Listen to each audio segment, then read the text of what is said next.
शहनाशाह को सबसे ज़्यादा डर ये लगता है कि लोग उससे डरना बंद कर देंगे। ये उसके अंदर का एक खौफ होता है। कुणाल कामरा ने ऐसा क्या कह दिया कि महाराष्ट्र की विधानसभा में उनको लेकर एक विशेषाधिकार हनन का प्रस्ताव पास करना पड़ा? क्या भारत के लोग अब अपने नेताओं के लिए कुछ कह नहीं सकते, कुछ बोल नहीं सकते? हमारे राजनेता इतने असहिष्णु हो गए हैं, इतने डर गए हैं कि उनको अब व्यंग से भी डर लगता है। क्या स्थिति हो गई है? एक कहानी बताता हूँ। जब राजा एक आतंकित करता है, डराता है, उससे पहले वो 2 लाइनें हैं ना, राजा ने कहा रात है, रानी ने कहा रात है, सेनापति ने कहा रात है, मंत्री ने कहा रात है, ये सुबह-सुबह की बात है। जो तुमको हो पसंद वही बात करेंगे। और नेताओं की स्तुति में उनके चमचे ऐसे ही लगे रहते हैं।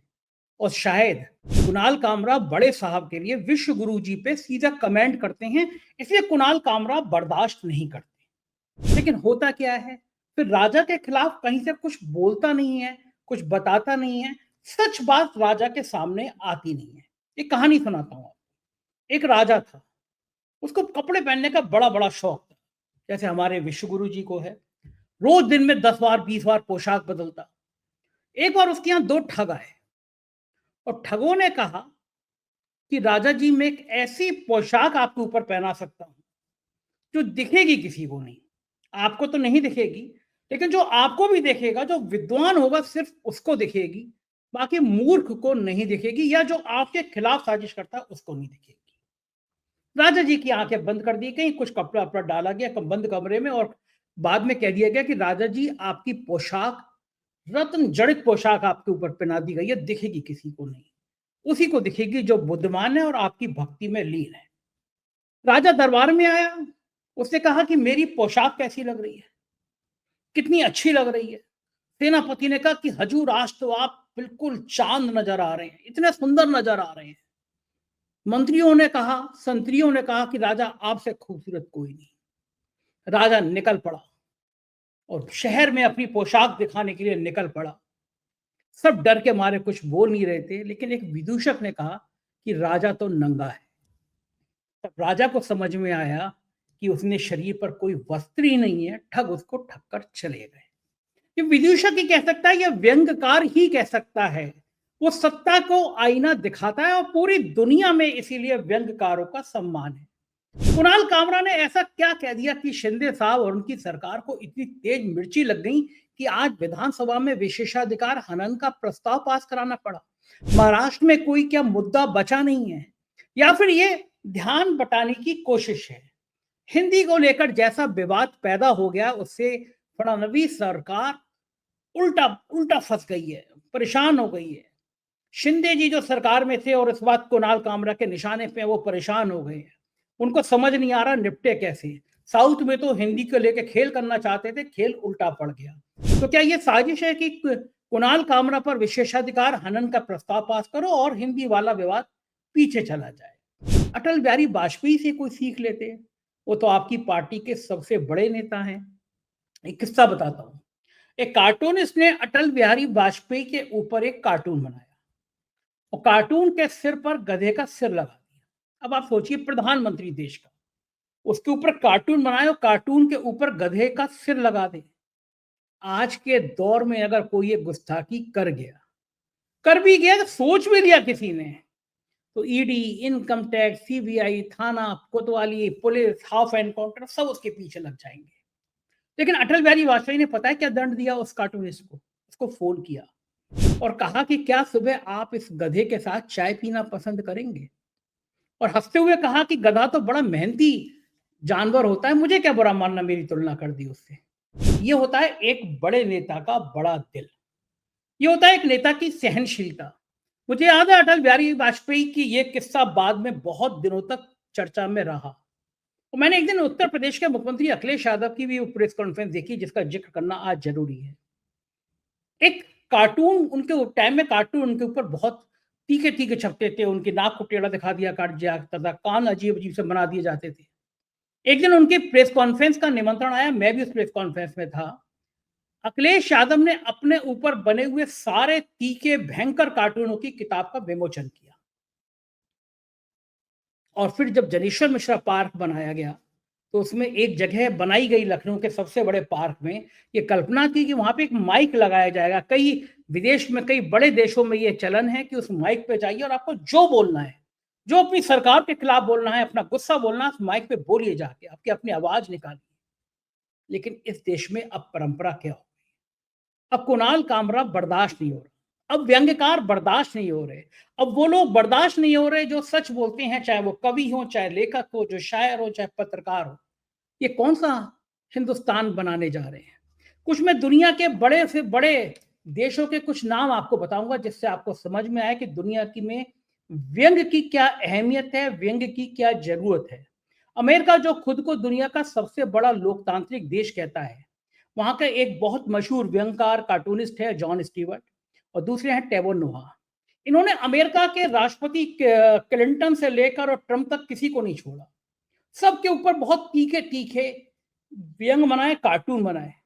तो उनके पीछे एफबीआई नहीं लगा दी गई, बल्कि इन लोगों को एमी अवार्ड दिए गए जो वहाँ का एक बहुत बड़ा अवार्ड होता है। अब आप पूछिए यूके में, वहाँ तो रॉयल फैमिली के खिलाफ लोग कहते हैं कि सब रॉयल फैमिली का बड़ा सम्मान करते हैं।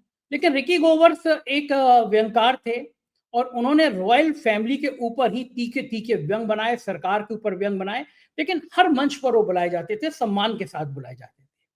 फ्रांस की एक मैगज़ीन ने एक विवादित कार्टून छापा, लेकिन सरकार ने अभिव्यक्ति की आज़ादी के लिए उसकी भी रक्षा करी। और तो छोड़िए, पाकिस्तान पाकिस्तान के यूट्यूब चैनल आपने बंद किए ज़रूर, अपनी भाई-भाई दिखाने के लिए चुपचाप खोल दिए, लेकिन पाकिस्तान के अंदर भी सरकार को, हुकूमत को लेकर तीखे-तीखे व्यंग बनते हैं। तीखे-तीखे शो होते हैं, आपने तमाम शो देखे होंगे पाकिस्तान के जो बहुत वायरल होते हैं।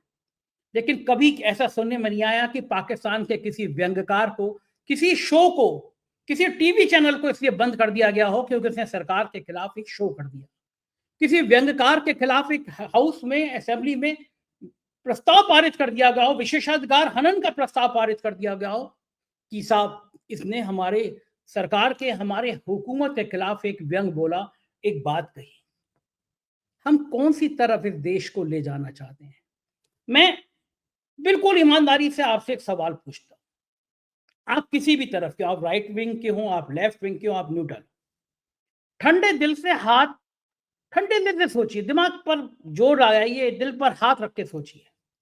पिछले 10-11 सालों में क्या आपको नहीं लगता कि आपके आपके पड़ोसियों का गुस्सा थोड़ा उफान पे आने लगा है? लोग गुस्से ज़्यादा होने लगे हैं। मैंने 2 दिन पहले ट्विटर, जब एक्स हो गया, उस पे लिखा कि जब भी मैं एक्स खोलता हूँ, हर आदमी उस पे उबलता हुआ नज़र आता है। ये कहता हुआ नज़र आता है, ये बोलता हुआ नज़र आता है, ये लिखता हुआ नज़र आता है कि वो दूसरे की जितनी आलोचना कर सके, दूसरे को जितना नीचा दिखा सके, उतना वो अपने आप को कामयाब समझता है। क्या यही मुल्क था हमारा? हम आपस में मिलते थे, हँसी-मज़ाक करते थे। लेकिन अब देखिए 10-11 सालों में आपके दिमाग को धीरे-धीरे तेज़ाब में बदला जा रहा है। आपको मज़हब के नाम पर, आपको जाति के नाम पर, आपको नफ़रत के सैलाब व्हाट्सएप यूनिवर्सिटी के ज़रिए भेजे जा रहे हैं। नतीजा क्या हो रहा है? नतीजा ये हो रहा है कि आपके अंदर सब्र की सीमा खत्म होती जा रही है। आपके अंदर खुशियाँ खत्म होती जा रही हैं। ये मनोविज्ञान है। आप जब गुस्से में होंगे और जब आप प्रेम में होंगे तो आपको बड़ा ज़िंदगी हल्के-हल्के लगेगी और गुस्से में होंगे तो आपको ज़िंदगी बड़ी उबलती हुई नज़र आएगी। जब आप क्रोध में होते हैं, जब आप तनाव में होते हैं, तो आपके दिमाग से एक एसिड निकलता है। ये सारी रिसर्च कह रही है कि जब आप तनाव में होते हैं तो आपका ब्लड प्रेशर बढ़ता है, आपका शुगर बढ़ता है। हमारी सरकार, हमारी हुकूमत, हमारा समाज क्या कर रहा है? हम क्या दिन भर नफ़रत का कारोबार करने के लिए बैठे हैं? कुणाल कामरा ने ऐसा क्या कह दिया जिस पे आप हँस नहीं सकते? क्या एक व्यंग्यकार को अपनी बात कहने का इतना भी अधिकार नहीं है? क्या भारत में लोकतंत्र खत्म हो गया है? क्या भारत में अब इमरजेंसी सही मायनों में लग चुकी है? क्यों अपनी बात कोई नहीं कह पाता? क्यों सरकारें उसके खिलाफ आ जाती हैं, मुकदमे दायर करती हैं, हमले कराती हैं, जैसे कुणाल कामरा के शो पे किया गया? लेकिन क्या कुणाल कामरा डरते हैं? उनका एक बहुत मज़ेदार वाक़या हुआ कि जब वो शो कर रहे थे, तमाम लोग उनको गाली दे रहे थे, वो तमिलनाडु चले गए। तो उस एक जने ने उनको ट्वीट किया कि बता कहाँ है, आता हूँ, अभी आकर ठीक करता हूँ। उन्होंने कहा मैं तमिलनाडु हूँ। वो आदमी बड़े मुझसे पूछा कि भाई इतनी दूर कैसे आऊँगा? तो कुणाल कामरा ने इस बात को बहुत अपने मज़ेदार लहजे में कहा क्या फ़र्क पड़ता है? व्यंग्यकार किसी के लिए व्यंग्य कर रहा है, आपकी सत्ता के लिए कर रहा है, आपकी नीतियों के लिए कर रहा है। आप उसको हल्के में ले सकते हैं ना, आप वो मुस्कुराते हुए ले सकते हैं। क्या अब केवल नफ़रत की भाषा इस देश में स्वीकार की जाएगी? अब व्यंग्य की, अब प्यार की, अब कविताओं की, शायर और कवि भी कैसे होते चले जा रहे हैं। एक टाइम में कवि सत्ता को आईना दिखाता था, अब कवि भी भाण होते चले जा रहे हैं। ताज़ा उदाहरण आपने पिछले दिनों देखा होगा मनोज मुंतशिर नाम के एक शख्स का।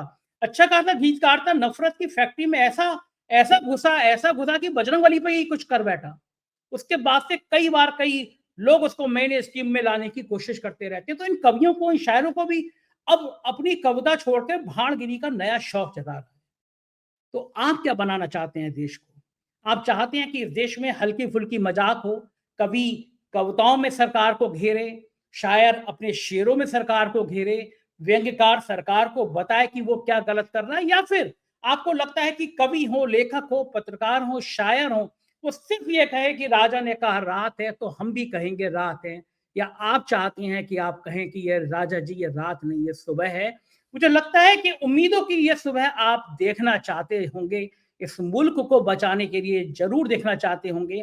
आप कुणाल कामरा के साथ बहुत कुछ नहीं कर सकते, तो एक एक्स पर पोस्ट तो लिख सकते हैं, कुणाल कामरा के समर्थन में फेसबुक पर तो लिख सकते हैं, अपने अड़ोस-पड़ोस में तो कह सकते हैं कि व्यंग्य की ये भाषा समझ आनी चाहिए। ये देश नफ़रत का नहीं, ये देश प्यार का है, ये देश दुलार का है।